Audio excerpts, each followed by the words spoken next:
बिस्मिल्लाहिर्रहमानिर्रहीम। अस्सलाम वालेकुम। हमारे चैनल में आप सबको बहुत खुश आमदीद। रमज़ान मुबारक के डेली के वज़ाइफ लेकर आपकी खिदमत में हाजिर हैं। हम रमज़ान मुबारक के दिनों के लिहाज से आपके लिए वज़ाइफ लेके आते हैं। अगर कोई शख्स किसी वजह से कमी पेशी या किसी मुकर्ररा दिन में बयान करदा कोई वजीफ़ा ना पढ़ सके तो वह किसी दूसरे दिन या किसी दूसरे वक्त में पढ़ सकता है।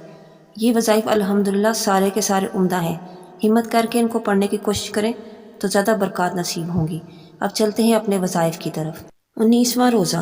बाद नमाज फ़जर सूरह जुमा की आयत नंबर 4 33 मरतबा पढ़ें। ज़ालिका फ़ज़लुल्लाहि युतीही मन यशाउ वल्लाहु ज़ुल फ़ज़लिल अज़ीम। बाद नमाज ज़ोहर सूरह आले इमरान की आयत नंबर 26 21 मरतबा पढ़ें। बाद नमाज असर दुरूद शरीफ 25 मरतबा पढ़ें। अल्लाहुम्मा सल्लि अला सय्यिदना मुहम्मदिन व अला आले सय्यिदना मुहम्मदिन व अस्हाबिही व बारिक वसल्लिम। बाद नमाज मगरिब सूरह बकरा की आखिरी 2 आयात 11 मरतबा पढ़ें। बाद नमाज इशा सलातो तस्बीह की 4 रकत नफल 1 मरतबा पढ़ें। इसको पढ़ने का क्या तरीका है मैं आगे आपको चल के बताऊँगी। सलातो तस्बीह पढ़ने के बाद आपने इस्तग़फ़ार की 3 तस्बीह पढ़नी है। अस्तग़फ़िरुल्लाहल्लज़ी ला इलाहा इल्ला वल हय्युल क़य्यूम व अतूबु इलैहि। अब चलते हैं सलातो तस्बीह पढ़ने के तरीके की तरफ। सलातो तस्बीह की तस्बीह ये है: सुब्हानल्लाहि वल्हम्दुलिल्लाहि वला इलाहा इल्लल्लाहु वल्लाहु अकबर। तरीका: 4 रकत नमाज तस्बीह की नियत कीजिए और इस तरह शुरू करें। पहली रकत में सुब्हानक अल्लाहुम्मा के बाद मज़कूरा तस्बीह 15 मरतबा पढ़ें। फातिहा और सूरत के बाद 10 मरतबा पढ़ें।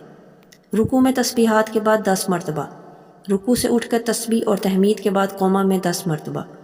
पहले सजदे में तस्बीहात के बाद 10 मरतबा। जलसा यानी दोनों सजदों के दरमियान 10 मरतबा। दूसरे सजदे में तस्बीहात के बाद 10 मरतबा। दूसरी रकत में फातिहा से पहले 10 मरतबा। क़िरात यानी सूरह फातिहा और सूरत के बाद 10 मरतबा। रुकू और तस्बीहात के बाद 10 मरतबा। क़ौमा यानी रुकू के बाद खड़े होकर 10 मरतबा। पहले सजदे में तस्बीहात के बाद 10 मरतबा। सजदों के दरमियानी जलसे में 10 मरतबा। दूसरे सजदे में तस्बीहात के बाद 10 मरतबा। इस तरह तीसरी और चौथी रकत पढ़िए। हर रकत में 75 मरतबा और तमाम रकतों में 300 मरतबा पढ़ें। अगर किसी जगह तस्बीह पढ़नी भूल जाएं तो इससे अगले रुकन में गिनती पूरी कर लें। ये थे हमारे 19वें रोज़े के दिन करने वाले तमाम वज़ाइफ। अल्लाह पाक हमारे तमाम वज़ाइफ और इबादत को कबूल और मंजूर फरमाए। वीडियो पसंद आई है तो लाइक और शेयर कीजिए और हमारे चैनल को सब्सक्राइब करना ना भूलिए। मिलते हैं नेक्स्ट वीडियो में एक न्यू टॉपिक के साथ। अल्लाह हाफिज़।